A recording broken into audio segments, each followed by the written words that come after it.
Olá a todos, aqui é Prof. Rafa Gomes do Polo de Nilópolis e hoje eu vou apresentar para vocês o módulo 17 de Física, Impulso e Momento Linear. Assim, nós estamos tratando nos últimos módulos sobre o conceito de energia e a sua conservação. Mas, além da energia, também temos outros conceitos que aparecem sendo conservados em determinadas circunstâncias.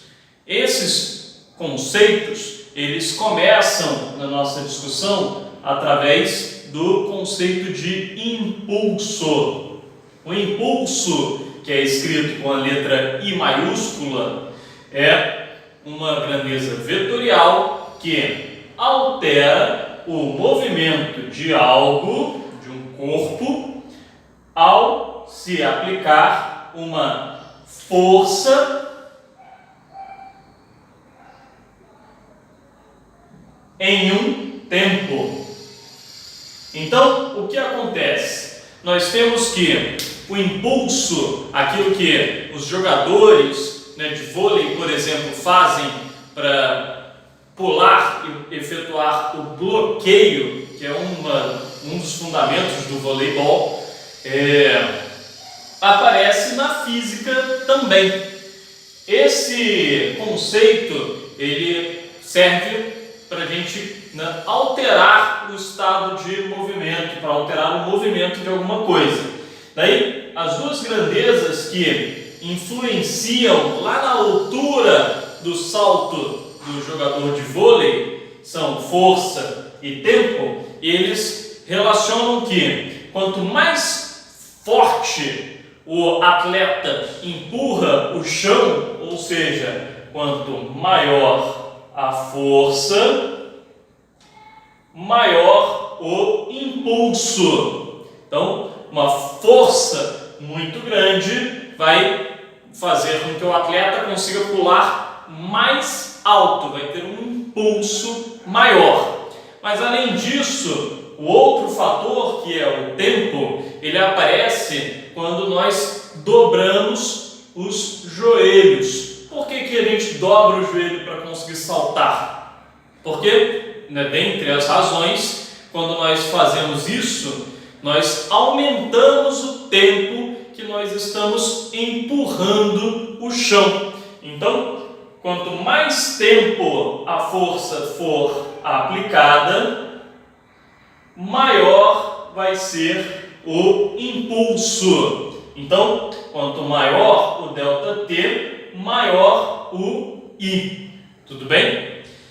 A unidade de medida do sistema internacional que mede impulso é o produto das unidades padrão de força e de tempo. A unidade padrão de força é Newton, enquanto a unidade padrão de tempo é segundo. Então, essa grandeza é medida em Newton segundo. Legal? Uma vez que nós temos apresentado o conceito de impulso, nós podemos apresentar o conceito de quantidade de movimento. A quantidade de movimento ela é uma grandeza definida pelo produto da massa e da velocidade. Então, o que acontece? A quantidade de movimento, que vai aparecer aqui como m de massa vezes v de velocidade.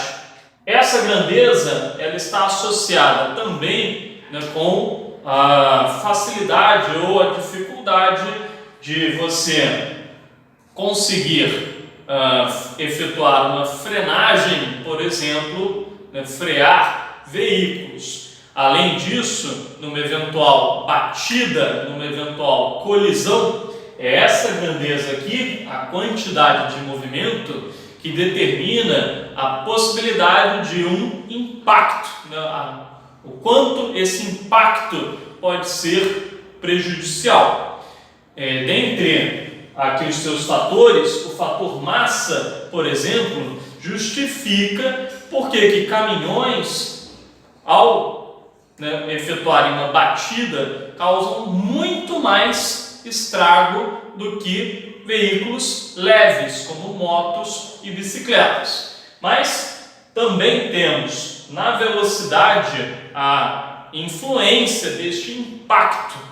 Afinal, aqui no Rio de Janeiro principalmente, nós temos projéteis que, ao atingirem até mesmo paredes de concreto, conseguem realizar um estrago grande, justificando a relação de quanto maior a velocidade, maior a quantidade de movimento. Do mesmo modo que a gente fez a relação do impulso, nós podemos fazer aqui. E assim, nós vemos que a unidade padrão da quantidade de movimento é o produto das unidades de massa, que o padrão é quilograma, vezes a unidade padrão de velocidade, que é metros por segundo. Então, a quantidade de movimento aparece como quilograma metro por segundo. Assim, a gente fecha a apresentação destas duas grandezas e passamos para a correlação entre elas. O impulso e a quantidade de movimento, eles se correlacionam através das suas equações. Por quê? Nós podemos observar essa relação através de suas equações. Ao definirmos impulso como força vezes intervalo de tempo, nós temos que a força, pela segunda lei de Newton, ela é o produto de massa vezes a aceleração. Então, no lugar do F, eu escrevo m vezes a vezes ΔT. A aceleração, por sua vez, é a razão entre a variação da velocidade e a variação do tempo, o intervalo de tempo. Daí, isso tudo vezes intervalo de tempo nos viabiliza que nós simplifiquemos aqui os intervalos de tempo, ficando m vezes ΔV. M vezes V era a quantidade de movimento. M vezes ΔV é a variação da quantidade de movimento. Então, no fim das contas, o impulso ele é também encarregado de variar a quantidade de movimento. Finalmente, o último aspecto que é importante de nós tratarmos é a conservação da quantidade de movimento. A gente encontra aqui, num sistema isolado, a quantidade de movimento inicial ela é igual à quantidade de movimento final. Portanto, se o sistema ele só está interagindo com ele mesmo, nós encontramos que o Q inicial é igual ao Q final. Assim, quando nós vemos um acidente, nós sabemos que os corpos envolvidos naquela colisão, eles conservam a quantidade de movimento.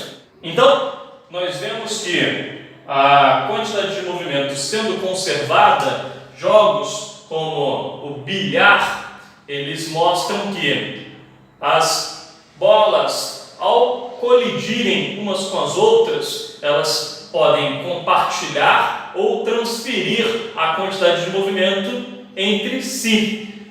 Mas a quantidade de movimento total daquele sistema, daquele conjunto de bolas, é constante, é conservado. Bom, pessoal, além disso, tem algumas questões que eu queria colocar aqui para vocês como sugestão para vocês praticarem já com questões Enem. Se vocês tiverem dúvidas, peçam ajuda a seus mediadores de física para esclarecer e praticar as resoluções. As questões são as seguintes: a gente tem a questão 111 do caderno azul da prova do Enem 2019. Temos também a questão número 99 do caderno azul do Enem 2017, que é uma questão de impulso.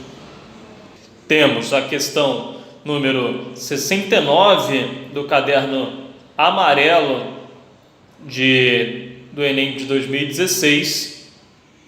É isso. Bom, pessoal, é isso. Eu espero que vocês tenham entendido. Qualquer dúvida, procurem seus mediadores e procurem resolver alguns exercícios para praticar o conteúdo dessa aula de hoje. Um abraço e até mais.